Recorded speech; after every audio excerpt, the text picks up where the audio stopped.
Today's video ay ang celebration ng buwan ng wika sa aming school.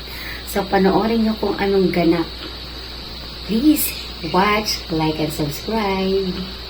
Guys, bago mag-umpisa ang aming program ay ang speech ng aming principal. Yan, Pilipino mo masabihan nyo. So, taon-taon, pinagdiriwang natin ang buwan ng wika pambansa upang maalala, mapahalagahan ang wikang sinasalita ng halos lahat ng mga Pilipino. So, ito ay ginagawa upang pahalagahan ang lahat ng ginawa. Mawawala ang syempre ang pagpapakilala by grade. So kanya-kanya yan, kanya-kanyang tayo. So napakahusay nung aming taga-check ng attendance, si Ma'am Jennifer. Okay naman, masaya sila, kanya-kanyang sigawan.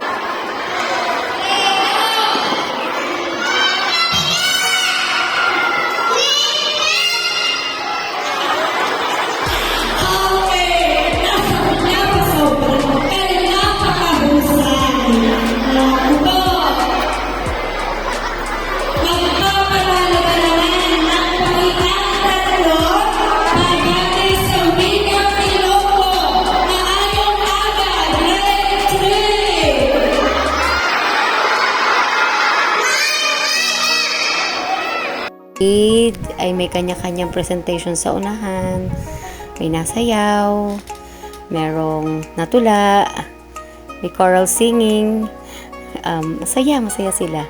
Nakakatuwa ang mga bata, napakagaling mag-participate. O kita nyo na yan guys ha, may pagtaas pa ng kamay. And mind you, ang teacher ang tularan. Hindi mawawala yan, ang model. Oh, yan, si Ma'am Abby, si Ma'am Leia. Mga batang grade 1 sila, tuwang-tuwa. Nakakatuwang tingnan. Kumbaga, itong aming celebration na ito ay hindi mahaba ang aming mga practice. Kumbaga, performance na pero practice agad. Yan, ang mga bata. Kami ay naka-Filipiniana dress nga pala. Kanya-kanya. Yan o. Yan. At sunod naman ito ay grade 2. Sila ay kakanta ng batang sorbetero yata o mamang sorbetero, something like that. Yan. Merong acrostic, buwan ng wika, kanya-kanyang kahulugan. Ayun.